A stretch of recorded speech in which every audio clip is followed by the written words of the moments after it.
Hello everyone, स्वागत है आपका हमारे चैनल पे। और एक हम लोग सीरीज स्टार्ट किए हैं कल से ही। एक वीडियो हमने अपलोड कर दिया है। वो वीडियो क्या चीज़ से जुड़ा हुआ है आपको बता दें। अभी जो है आपका अप्रैल में मेंस का एग्जाम होने वाला है बिहार पब्लिक सर्विस कमीशन का। उसमें 3 पेपर होते हैं, GS1, GS2 एंड एक होता है निबंध का पेपर। निबंध के पेपर में 3 क्वेश्चन आपको लिखने होते हैं, section 1, section B, section C से। जो है ना, काफ़ी वहाँ पर ऑप्शन दिया रहेगा, चार ऑप्शन दिया रहता है कि एक को आपको लिखना होता है। ठीक, तो ऐसे कुल मिलाकर आपको 3 क्वेश्चन लिखने हैं निबंध के पेपर में। 2 क्वेश्चन जो है आपका वो नॉर्मल रहता है, जीएस टॉपिक टाइप में रहेगा। एक रहता है बिहार के कॉन्टेक्स्ट में, जो वहाँ पे लोकोक्तियाँ प्रचलित है बिहार में। जैसे कल का वीडियो में हमने डिस्कस किया कि जैसा बोओगे, जैसा आप रोपोगे, जैसा कर्म करोगे, वैसे ही आपको फल मिलेगा, वैसे ही आप काटोगे। आप समझ रहे हैं ना। तो वहाँ पे लोकोक्तियाँ जो है ना, जो सामाजिक परिदृश्य में यूज किया जाता है। तो आज का टॉपिक में है अंधों में काना राजा। मान लीजिए ये आ गया क्वेश्चन, ठीक है, और इस पे जो है आपको ऐसे लिखना है। तो हम लोग कैसे लिखेंगे? बहुत के मन में डर बना हुआ कि लिखेंगे कैसे। तो सबसे पहले हम लोग भूमिका दे देंगे इंट्रोडक्शन में कि इसका अर्थ क्या होता है, अंधों में काना राजा का मतलब क्या मतलब होता है इसका। और बिहार के कॉन्टेक्स्ट में अगर हम लोग बात करें तो ये राजनीति में कैसे इम्प्लीमेंट होता है, ये कृषि में कैसे इम्प्लीमेंट होगा, अंतर्राष्ट्रीय संबंध में कैसे इम्प्लीमेंट होगा, और फिर हम लोग देखेंगे कि व्यापार में कैसे होगा, स्वास्थ्य में कैसे होगा, एजुकेशन में कैसे होगा, राजनीति में कैसे होगा, सामाजिक आर्थिक स्थिति में कैसे लागू होगा। इन तमाम पहलू पे हम लोग ध्यान देंगे। आइए एक एक करके देख लेते हैं। अंधों में काना राजा। अंधों में काना राजा यह एक प्रसिद्ध कहावत है, कहावत को ही लोकोक्ति बोलते हैं, ठीक है, जो समाज में असमानता, अज्ञानता और नेतृत्व की मजबूरी को दर्शाती है। इसका अर्थ है जब किसी समूह में सभी अयोग्य या अज्ञानी लोग होंगे तो थोड़ा सा ज्ञान या क्षमता रखने वाला व्यक्ति भी श्रेष्ठ बन जाता है। अब मतलब समझिए, अंधों में काना राजा का मतलब क्या हो गया। मान लीजिए एक ग्रुप है जिसमें उतना ना कोई पढ़े लिखे हैं ना कोई समझदार है, उसमें एक व्यक्ति है ऐसा जो थोड़ा सा जानकार है, थोड़ा सा नॉलेज रख लिया है, आधा अधूरा वाला। तो वो आदमी श्रेष्ठ बन जाता है इन ग्रुप में। इसी को बोला गया है अंधों में काना राजा। ठीक है, तो यह कहावत है, यह कहावत जीवन के कई पहलुओं पे लागू होता है। जैसे कि हम लोग देख सकते हैं आर्थिक, सामाजिक, औद्योगिक, राजनीति, है ना। तो ये तमाम सेक्टरों में जो है ना लागू होते हैं। और अगर हम लोग बात करें यहाँ पे, कलर को चेंज करते हैं, रेड ले लेते हैं हम लोग यहाँ पे, ये ज़्यादा रहेगा। ठीक, ओके, हाँ। जैसे कि आर्थिक पहलू, सामाजिक पहलू, औद्योगिक पहलू, राजनीति में, कृषि के क्षेत्र में, विदेश नीति में कैसे इंप्लीमेंट होता है। आइए हम लोग एक एक करके देख लेते हैं। जैसे आर्थिक पक्ष में हम लोग देखेंगे इस लोकोक्ति का आर्थिक पक्ष में कैसे यूज होगा। आर्थिक दृष्टिकोण से अंधों में काना राजा का अर्थ यह हो गया कि जब किसी देश या समाज में आर्थिक असमानता होती है, जैसे हमारे भारत में आप देखोगे ना, यहाँ पे आर्थिक या इकोनॉमिक इनइक्वालिटी है ना। तो थोड़ा धनवान व्यक्ति भी अमीरों में गिना जाता है।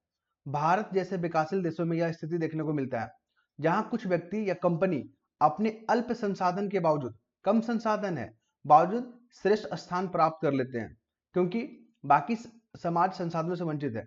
मान लीजिए 10 लोग का ग्रुप है, 9 लोगों के पास कुछ है ही नहीं, बहुत कम है, बहुत कम, और एक के पास थोड़ा सा है बाकी लोग से ज्यादा। तो ये जो एक वाला व्यक्ति है ना, वो अपने आप को क्या बोलेगा, अंधों में काना राजा, जैसे कि हम लोग देख सकते हैं। तो थोड़ा सा श्रेष्ठ जो है ना प्राप्त कर लेता है स्थान को।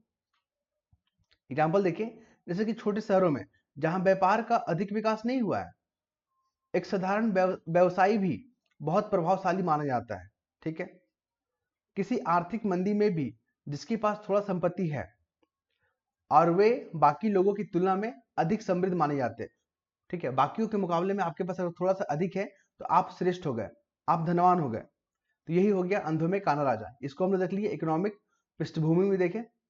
अब देखेंगे हम लोग सामाजिक पक्ष में, सामाजिक क्षेत्र में कैसे लागू होता है ये लोकोक्ति।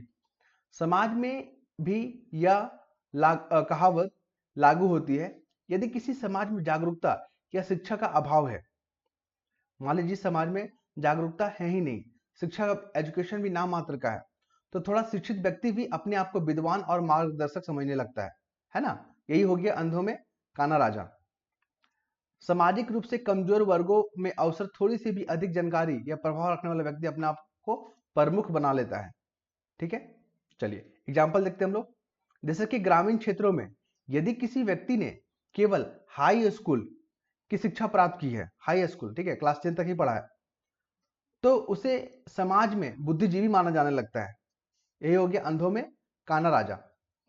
कुछ लोग समाज में अपनी सीमित समझ और अनुभव के बावजूद नेताओं की तरह पेश आते हैं या व्यवहार करते हैं, क्योंकि बाकी लोग जागरूक है ही नहीं। अब देखो ना, गांव में 89 तक पढ़ा हुआ लेकिन अपने आप को समझदार और अपने आप को जो है ना नेता समझने लगता है, तो यही होगी अंधों में काना राजा। आप यहाँ पे एग्जाम्पल के माध्यम से समझ सकते हैं। ओके, नेक्स्ट देखते हैं हम लोग यहाँ पे औद्योगिक पक्ष देखते हैं हम लोग, इंडस्ट्री में कैसे लागू होता है ये वाला लोकोक्ति। तो औद्योगिक क्षेत्र में यह कहावत लागू होता है, अगर किसी उद्योग में प्रतिस्पर्धा कम हो और संसाधनों की भी कमी हो तो औसत क्षमता रखने वाली कंपनियां भी बाजार पर राज कर सकती है। ठीक है ना, आप समझ रहे हैं। एग्जाम्पल देखते हैं, भारत में जब औद्योगिक क्रांति शुरुआत हुआ ना, तब सीमित तकनीक और संसाधनों के बावजूद कुछ उद्योगपति बाजार में प्रमुख स्थान बना लिए। क्लियर है। जिन क्षेत्रों में कुशल श्रमिकों की कमी है, जहां पे स्किल लेबर है ही नहीं, वहां पर भी कम अनुभवी व्यक्ति भी अपने आप को विशेषज्ञ समझने लगता है। आप समझ गए। चलिए, ऐसा ही चीजों को लिखना है, क्योंकि आपको ना एक ऐसे में लगभग 10 से 11 पेज लिखना होगा। और 10 से 11 पेज कैसे लिखिएगा, तो आपको कम से कम 7-8 पॉइंट पे आपको पकड़ होना चाहिए, तभी आप लिख पाएंगे। राजनीतिक पक्ष में हम लोग देखते हैं कैसे इंप्लीमेंट होता है। राजनीति में यह कहावत बहुत ही उपयुक्त लगती है। क्यों? कई बार चुनाव में ऐसे उम्मीदवार जीत जाते हैं जिनकी क्षमता सीमित होती है, उनमें योग्यता ही नहीं है, वो कैपेबल नहीं है, फिर भी जीत जाते हैं। क्यों? क्योंकि अन्य उम्मीदवार और भी कमजोर होते हैं, जो उम्मीदवार होते हैं ना वो और भी कमजोर होते हैं, इसलिए जनता के पास कोई बेहतर विकल्प नहीं होता है, मजबूरन ये लोग जो है जीत जाते हैं। एग्जाम्पल हम लोग देखते हैं यहाँ पे, कई बार राजनीतिक दलों की नेतृत्व की कमी होती है और थोड़ी सी लोकप्रियता पाने वाले व्यक्ति भी बड़ा नेता बन जाता है ना। चुनाव में जनता कभी कभी कम योग्य नेताओं को ही चुन लेती है, क्योंकि बाकी उम्मीदवार इससे भी बेकार होते हैं, मजबूरन जो है ना कम जो है क्षमता वाले लोगों को भी चुनना पड़ जाता है। अब आते एग्रीकल्चर सेक्टर में कैसे इंप्लीमेंट होता है ये वाला। कृषि क्षेत्र में यह कहावत लागू होती है जब किसान को आधुनिक तकनीक और संसाधनों की पूरी जानकारी नहीं होती है, तो थोड़ी अधिक जागरूक किसान भी विशेषज्ञ बन जाते हैं। ठीक है, अब देखोगे कि किसान में जागरूकता का अभाव होता है, लेकिन कोई किसान जो है थोड़ा बहुत जानकारी रख लेते हैं तो वो अपने आप को विशेषज्ञ समझने लगते हैं। ठीक, एग्जाम्पल देखिए, यदि किसी गांव में एक किसान आधुनिक खेती के तरीकों से थोड़ा सा परिचित होता है, तो वह बाकी किसानों के लिए वो क्या बन जाता है, मार्गदर्शक बन जाता है, बन सकता है।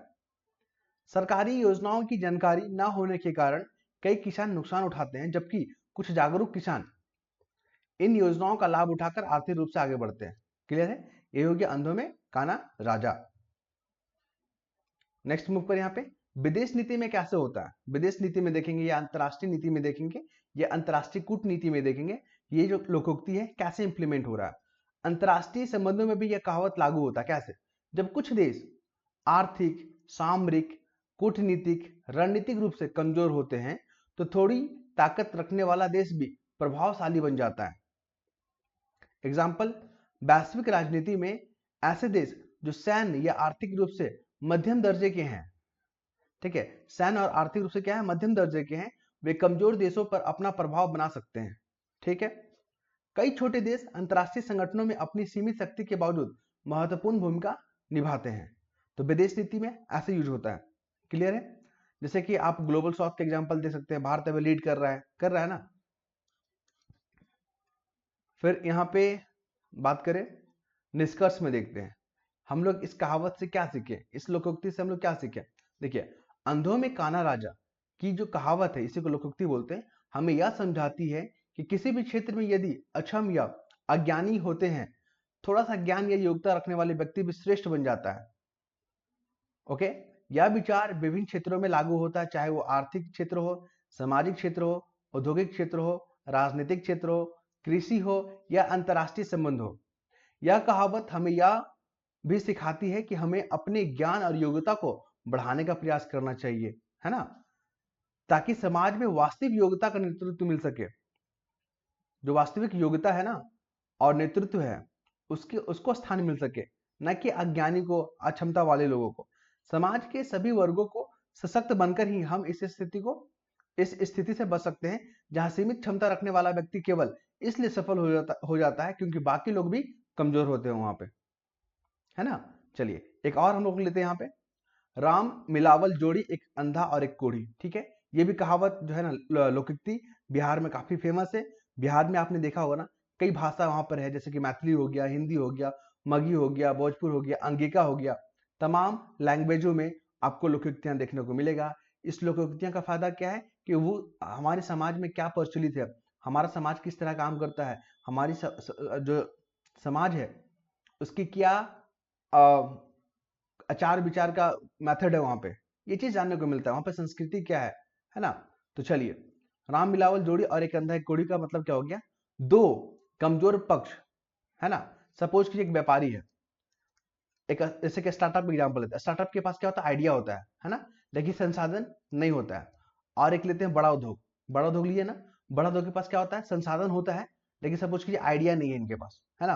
अब ये क्या हो गया, ये दोनों मर्ज कर गए, तो एक के पास क्या है, आइडिया है, दूसरे पास क्या है, संसाधन है ना। तो अब ये दोनों बेहतर काम कर पाएंगे, इसी को बोलते हैं राम मिलावट जोड़ी एक अंधा और कोढ़ी। ठीक है, एक के पास संसाधन था लेकिन आइडिया नहीं था, दूसरे पास आइडिया है, अनुभव है, लेकिन उसके पास संसाधन नहीं है।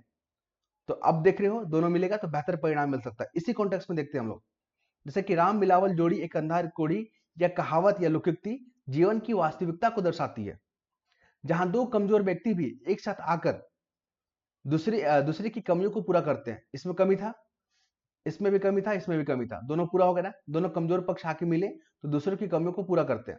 यह कहावत न केवल व्यक्तिगत जीवन में बल्कि आर्थिक के क्षेत्र में, सामाजिक क्षेत्र में, औद्योगिक क्षेत्र में, राजनीति, कृषि, यहां तक कि एक और राजनीति, कृषि जैसे क्षेत्रों में भी लागू होती है। ठीक है, तो इस निबंध में हम इस लोकोक्ति या कहावत के विभिन्न पहलुओं पर चर्चा करते हैं। आइए, राम मिलावल जोड़ी एक अंधा और कोढ़ी के बारे में हम लोग देखते हैं, कैसे कैसे इंप्लीमेंट होता है, एप्लीकेशन देखते हैं यहाँ पे। जैसे आर्थिक पक्ष, इकोनॉमिक सेक्टर में कैसे होता है, आर्थिक दृष्टिकोण से यह कहावत या लोकोक्ति बताती है कि संसाधन की कमी के बावजूद यदि दो लोग अपनी क्षमताओं को जोड़ते हैं, हम लोग जो है ना नेगेटिव पक्ष पे फोकस ना करके अपनी क्षमताओं को जोड़ते हैं, तो सफल हो सकते हैं। भारत की अर्थव्यवस्था में जैसे छोटे और मध्यम स्तर के जो उद्यम एमएसएमई, इसी अवधारणा पे तो काम करता है। ठीक है, एमएसएमई जो है, हमारे पास जो है संसाधन नहीं है, फिर भी हम लोग जो है एमएसएमई का जो महत्व है काफी ज्यादा। एग्जाम्पल देखिए, एक व्यक्ति के पास पूंजी हो लेकिन व्यापार करने का अनुभव ना हो, ठीक। दूसरा व्यक्ति है जिसके पास व्यापारिक रणनीति में माहिर हो, महारत हासिल कर लो किया हो, लेकिन संसाधन की कमी हो, तो दोनों मिल गए ना तो एक सफल व्यवसाय चला सकते हैं। क्लियर है, ये आर्थिक पक्ष में देखें हम लोग, यही हो गया आपका राम मिलावल जोड़ी एक अंधा और एक कोढ़ी। और ये आपका बीपीएससी एग्जाम का जो निबंध पेपर है ना, उसमें एक सेक्शन में इस तरह का क्वेश्चन पूछा जाता है, तो उसी को ध्यान में रख के हमने ये जो है ना सीरीज स्टार्ट किया। इससे पहले भी मैंने वीडियो अपलोड कर दिया है, अगर आप पीडीएफ चाहते हैं ये वाला ना, तो आपको निःशुल्क मिलेगा, कोई पैसा नहीं देना आपको।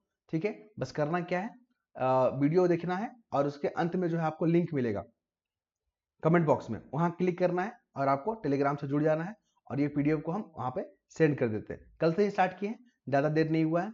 हम जितना होगा हम कल जो है जनरल टॉपिक भी डिस्कस करेंगे, जैसे कि हम लोग देखेंगे कि जो अभी चुनाव में जो फ्री में सब कुछ बांटा जाता है पार्टी के द्वारा, जो राजनीति पार्टी है, कि लोक लुभावन जो वादे करते हैं वोट पाने के लिए या जनता को आकर्षित करने के लिए, उसका इकोनॉमिक में क्या इम्पैक्ट पड़ रहा है, तो ये सब टॉपिक को हम लोग डिस्कस करेंगे। ओके, तो जुड़े रहिएगा तो लाभ ही लाभ होगा। बाकी आप जो पढ़ रहे हैं, जैसे पढ़ रहे हैं पढ़ते रहिए।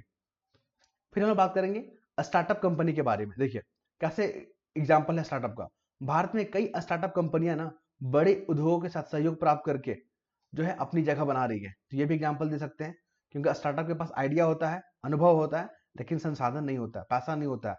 इसलिए तो ये लोग एक फंड, एंजल फंड आपने नाम सुना होगा, है ना, के माध्यम से पैसे क्या करते हैं, बाजार से इकट्ठे करते हैं। नेक्स्ट मूव करें यहाँ पे, अब देखते हैं सामाजिक पक्ष, राम मिलावल जोड़ी एक अंधा कोढ़ी जो है ना कैसे लागू होता है। समाज के विभिन्न क्षेत्रों के लोग होते हैं, ठीक है, जिनकी क्षमताएं और कमजोरियां अलग अलग होती है। ठीक है, एक कमजोर व्यक्ति भी एक कमजोर व्यक्ति भी यदि सही व्यक्ति के साथ जुड़ता है ना, तो वह अपनी स्थिति सुधार सकता है। ठीक, तो हम लोग एग्जाम्पल के माध्यम से समझते हैं कैसे ये चीज सही हो सकता है। जैसे कि विकलांग व्यक्तियों के लिए सरकार और संगठन जो होता है ना, सहयोग करते हैं ना, जिन्हें उन्हें समाज में सम्मानजनक स्थान मिल सके। जैसे विकलांगों के लिए आप देखोगे जो जॉब में आरक्षण मिलता है इनको, ठीक है, फैसिलिटी मिलता है यहाँ पे।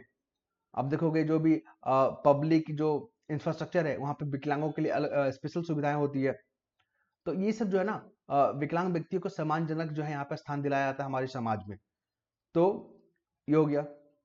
फिर यहाँ पे है ग्रामीण क्षेत्रों में छोटे समूह बनकर लोग अपने संसाधन साझा करते हैं।